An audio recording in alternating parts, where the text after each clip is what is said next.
عیسائی علماء کیا کرتے تھے؟ امیروں کے لیے الگ آیتیں بتاتے تھے، غریبوں کو الگ آیتیں بتاتے تھے، پیسہ لیتے تھے، آیتیں بدل دیتے تھے۔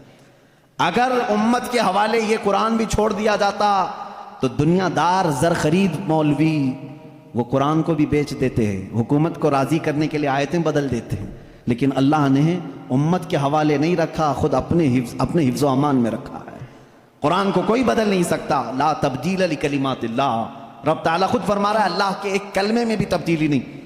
خوف کس بات کا تمہیں؟ اس کی قرآن کی اتنی حفاظت کی گئی ہے کہ اس کے سارے الفاظ گن کے رکھ لیے گئے ہیں، ایک لفظ بھی اگر کم ہو گیا تو پتہ چل جائے گا یہ قرآن نہیں ہے۔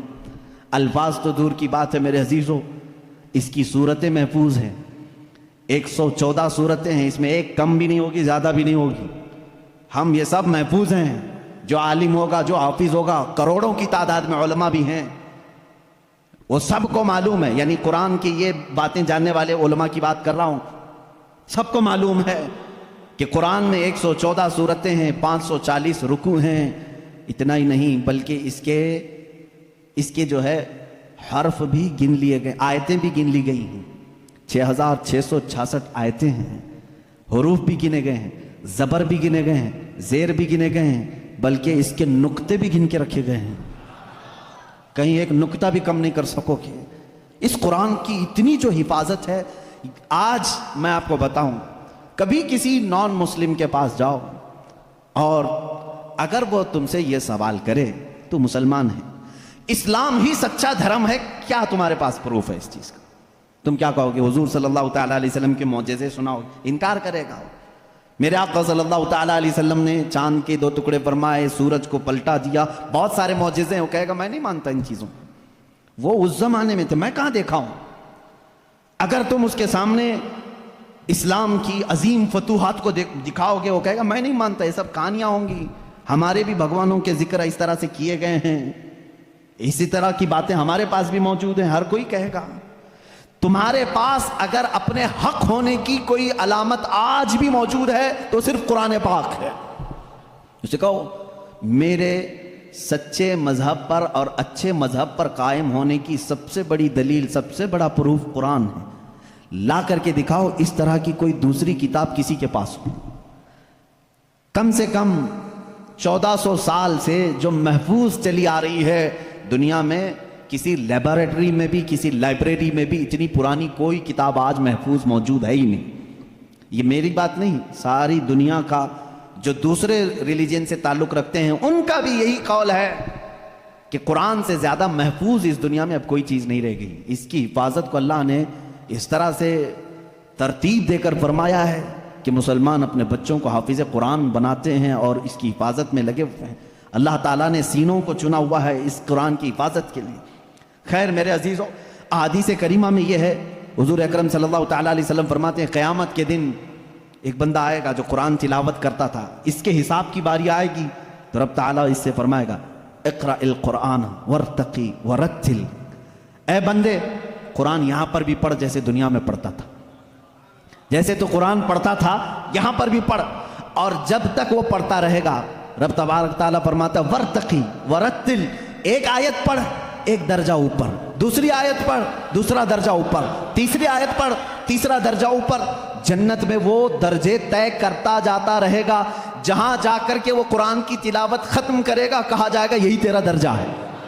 میرے آقا صلی اللہ تعالیٰ علیہ وسلم سے پوچھا گیا کہ کیا یہ قرآن جب تک وہ تلاوت کرتا رہے گا اس کے درجے بلند ہوتے رہیں گے؟ حضور اکرم صلی اللہ علیہ وسلم کی حدیث میں ہاں میں نے جنت میں دیکھا ہے قرآن کی تلاوت کرنے والوں سے اوپر کسی کا درجہ آیا ہی نہیں، کیونکہ یہ تلاوت کرتے کرتے، کیونکہ جو کچھ بھی جنت حاصل کرنے کا آپشن ہے نا وہ دنیا میں ہی تو ہے۔ تم اتنی نمازیں پڑھو تو یہ جنت ہے، اتنے روزے رکھو تو یہ جنت کا دروازہ تمہارے لیے، حج کرو تو یہ جنت کا دروازہ تمہارے لیے، سارے آپشن جنت حاصل کرنے کے دنیا میں ہیں۔ یہ دارالعمل ہے، مرنے کے بعد عمل ختم ہو جائے گا، لیکن قیامت میں صرف ایک عمل ہے جس کو پھر رب تعالیٰ ریپیٹ کروائے گا۔ وہاں نہیں کہا جائے گا نماز پھر سے پڑھ کے دکھا، حج کر کے دکھا، روزہ رکھ کے دکھا، ختم ہو گئے اعمال، لیکن قرآن پڑھنے والے کو کہا جائے گا اب بھی چاہتا ہے تو پڑھ اور اوپر چل جا اور بڑھتا جا تو جس کو قرآن آتا ہوگا وہ پڑھتا جائے گا اور درجے طے کرتا جائے گا۔ یہ فضیلت میرے آقا صلی اللہ تعالیٰ علیہ وسلم نے سنائی، اور یہ جو حدیثیں میں ذکر کر رہا ہوں متفق علیہ اور صحیح احادیث آپ کے سامنے ذکر کر رہا ہوں۔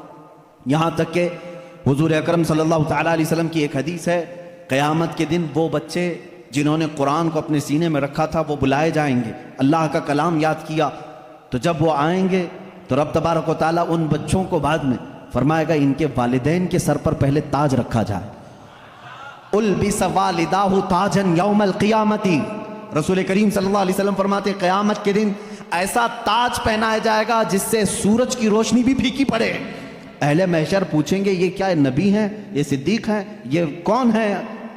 تو فرشتے کہیں گے نہ یہ نبی ہیں، نہ صدیق ہیں، نہ شہداء ہیں، بلکہ صرف ایک حافظ قرآن کے ماں باپ ہیں، صرف ایک حافظ قرآن کے ماں باپ ہیں۔ جب ماں باپ کو تاج پہنایا جا رہا ہے تو جس کے سینے میں قرآن تھا اس کو کیا کیا جائے گا؟ رب تعالیٰ اس کے لیے فرماتا ہے، میرے آقا صلی اللہ علیہ وسلم نے فرمایا اس حافظ قرآن کو بلایا جائے گا اور اس سے کہا جائے گا ایسے 10 لوگ تیرے خاندان کے جن پر دوزخ میں جانا واجب ہو گیا، ان کا ہاتھ پکڑ، صرف اس کی برکت سے میں ان کی جہنم کی سزا کو معاف کر کے تیرے ساتھ جنت عطا کروں گا۔ اس کی سفارش قبول کی جائے گی۔ لیکن یاد رکھیں میرے عزیزو، حافظ قرآن کی آیات پر عمل کرتا ہو، اس کا ادب بھی کریں، احترام بھی کریں۔ آج زمانے میں حفاظ قرآن کے ساتھ بہت ہی برے سلوک دیکھنے کو ملتے ہیں۔ یاد رکھنا قیامت کے دن وہ اس عذاب میں مبتلا ہوں گے جو قرآن کی بے حرمتی کرنے والے کا عذاب ہوگا، کیونکہ وہ حافظ قرآن کی بے ادبی کرتے ہیں۔ ہمارے بزرگان دین جو سلف صالحین ہیں، میں نے پڑھا بھی ہے، بزرگان دین کا طریقہ تو یہ ہوتا تھا کہ اگر کوئی حافظ قرآن زمین پر بیٹھا ہے تو وہ کبھی اوپر نہیں بیٹھتے تھے۔ ہاں اگر وہ خود حافظ قرآن ہیں تو پھر دونوں کے معاملات ایک طرح کے ہیں، لیکن کوئی حافظ قرآن نہیں ہے اور کوئی حافظ نیچے بیٹھا ہے تو علماء بزرگان دین اس کو بے ادبی محسوس کرتے تھے۔ اللہ کا کلام سینے میں لے کر وہ نیچے ہے اور بغیر حفظ قرآن کیا ہوا اوپر بیٹھا ہے، اس کو بزرگان دین نے بے ادبی محسوس فرمائی۔ بہرحال قرآن ایک ایسا جامع نظام اللہ تعالیٰ نے تمہیں عطا کیا اور اس کی فضیلتیں میں نے بتائی۔ اور سب سے بڑی بات کیا ہے معلوم ہے؟ قرآن اللہ نے اتارا، آیتیں ساری چیزیں میرے آقا صلی اللہ علیہ وسلم پر اترتی رہیں۔ اس کی پہلی آیت جو اتری اقرا بسم ربک الذی خلق، غار حرا میں، واقعہ آپ کو معلوم ہوگا۔ میرے آقا صلی اللہ تعالیٰ علیہ وسلم پہاڑ پر ایک غار ہے، آج بھی مکہ کے کنارے غار حرا اس کو کہتے ہیں، جبل نور، وہاں پر عبادت کے لیے جایا کرتے تھے۔ جبرائیل امین ایک رات آئے اور روایات یہ بتاتی ہیں کہ وہ 17 رمضان المبارک کی رات تھی۔ آ کر کے انہوں نے حضور اکرم صلی اللہ علیہ وسلم سے صرف اتنا کہا اقرا، پڑھو۔ آپ صلی اللہ علیہ وسلم نے فرمایا ما انا بقاری، میں نہیں پڑھنے والا۔ بعض بے وقوف اس کا ترجمہ یوں کرتے ہیں مجھے پڑھنا نہیں آتا۔ حضور اکرم صلی اللہ تعالیٰ علیہ وسلم کو پڑھنا نہیں آتا۔ آپ نے جبرائیل امین نے سینے سے سینہ لگایا اور پھر کہا اقرا، کہا پڑھو۔ میرے آقا صلی اللہ علیہ وسلم نے وہی جواب دیا۔ 4 بار اس طرح سے ہوا، چوتھی مرتبہ جو ہے جبرائیل امین نے صرف اقرا نہیں کہا۔ اقرا کا مطلب کیا ہوتا ہے؟ پڑھ، یا آرڈر ہے، آرڈر پڑھ۔ لیکن جبرائیل امین نے جب یہ کہا اقرا بسم ربک الذی خلق، پڑھ اس رب کے نام سے جس نے پیدا کیا، میرے آقا صلی اللہ علیہ وسلم نے پڑھنا شروع کیا۔ میرے آقا نے مزاج یہ بتایا اپنی امت کو کہ پڑھو وہی جو رب تک تمہیں پہنچا ہے، تعلیم حاصل کرو وہی جو رب کے نام سے شروع ہو یا رب تک تمہیں پہنچائے۔ یہ آیتیں یہاں سے شروع ہوئیں اور آیتیں جو ختم ہوئی ہیں اس میں اختلاف ہے۔ بعض علماء نے لکھا ہے کہ الیوم اکملت لکم دینکم، یہ آخری آیت تھی جو حجۃ الوداع میں میرے آقا صلی اللہ علیہ وسلم جب آخری حج میں تھے نازل ہوئی۔ بعض علماء اور مفسرین نے فرمایا اذا جاء نصر اللہ والفتح، یہ سورہ پڑھتے ہوں گے نا آپ نماز میں، یہ قرآن کی سب سے آخری سورہ ہے نازل ہونے کے اعتبار سے۔ ایک بات ذہن میں رکھ لیں، نازل ہونے کی ترتیب الگ ہے اور پڑھنے کی آج ترتیب الگ ہے۔ قرآن آج جو پڑھا جاتا ہے اس کی ترتیب کیسے ہے؟ سورہ فاتحہ پہلے ہے الحمدللہ، اس کے بعد سورہ بقرہ ہے، اس کے بعد سورہ آل عمران ہے، اس کے بعد سورہ نساء ہے، اس کے بعد سورہ مائدہ ہے، اس کے بعد سورہ انعام ہے، پھر سورہ اعراف ہے۔ اس طرح سے یہ سورتیں چلی اور ختم کہاں پہ ہوئی؟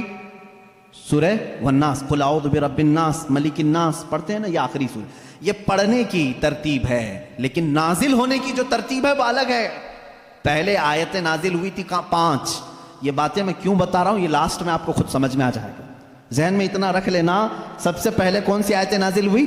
اقرا بسم ربک الذی خلق۔ آج بھی جب بچوں کی بسم اللہ خوانی ہم کراتے ہیں تو یہی آیتیں پڑھاتے ہیں بچے کو، سب سے پہلے یہی پڑھاتے ہیں، 5 آیتیں میں پڑھ بھی دیتا ہوں۔ اقرا بسم ربک الذی خلق خلق الانسان من علق اقرا وربک الاکرم الذی علم بالقلم علم الانسان ما لم يعلم۔ یہ 5 آیتیں ہیں جو سب سے پہلے میرے آقا صلی اللہ علیہ وسلم پر نازل ہوئی۔ جبرائیل امین لے کر آتے تھے، حضور اکرم صلی اللہ علیہ وسلم کو سناتے تھے۔ یہ قرآن کی ابتدا ہے اور 23 سال تک نازل ہوتا رہا، 23 ایئرس، 23 سال تک نازل ہوتا رہا۔ آخر میں کون سی آیتیں نازل ہوئی؟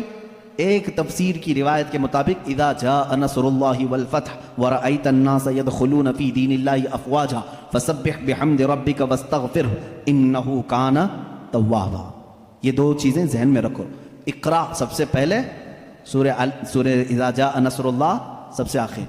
یہ قرآن کے نزول کا زمانہ میں آپ کو بتاؤں 23 سال تک نازل ہوئی۔ آپ کو میں بتاؤں قرآن اتنے فصیح زبان میں ہے، فصیح کا مطلب لٹریچر جس کو کہتے ہیں، جیسے ایک اردو ہے جو ہم اور آپ بول، یہاں ہبلی کی زبان ہوتی ہے، اس کو فصیح اردو نہیں کہتے، لکھنؤ والے فصیح اردو بولتے ہیں۔ آپ کیسے، اب ہم ظاہر سی بات ہے میں تقریر جو کر رہا ہوں ہو سکتا ہے یہ اردو الگ ہے، ہبلی والی اردو الگ ہے۔ اردو اگر میں وہ بولوں تو پھر یہاں بھونڈا لگے گا، آبے جابے تبے، یہ اگر جو عام طور پر استعمال کرتے ہیں یہ بھونڈا لگتا ہے، کیونکہ فصیح زبان میں جب کوئی بیان کرے تو وہ دل میں اترتی بھی ہے بات، زبان کی مٹھاس اس کی فصاحت میں ہے۔ تو عربی زبان میں جو سب سے زیادہ فصیح جملے تھے وہ قرآن میں آئے، ایک بھی ہلکا جملہ نہیں آیا، ایک بھی کمتر جملہ نہیں آیا۔ اب جیسے ایک مثال میں آپ کو بتا دوں، گھٹنا لفظ ہے نا، گھٹنا، گھٹنے ٹیک دینا، لیکن آپ گڑگے بولتے ہیں، ہے کہ نہیں؟ گڑگے ٹیکو، گڑگا کیا چیز ہے؟ یہ گڑگا یہ تمہاری عامی زبان ہے۔ اگر یہ میں کتاب میں لکھ دوں کہ میں سجدے میں جاتے وقت گڑگا ٹیک دیا، آپ کو برا لگے گا، کیا مولانا اچھی زبان میں بیچ میں ہڈی لے کے آ گیا ہے۔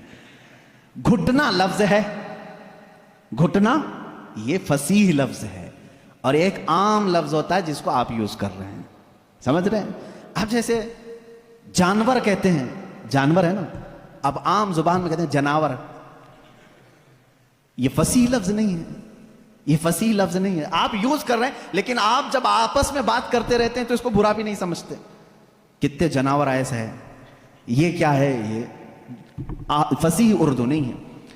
اچھا لڑکا کہتے ہیں، لڑکی کہتے ہیں، یہ فصیح اردو ہے، لڑکا آیا لڑکی آئی، لیکن آپ کہیں چھورا آیا چھوری آئی، یہ کیا ہے؟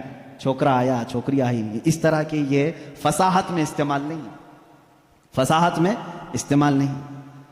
تو ایسی بہت ساری چیزیں ہیں اردو میں آپ کو سمجھا رہا ہوں۔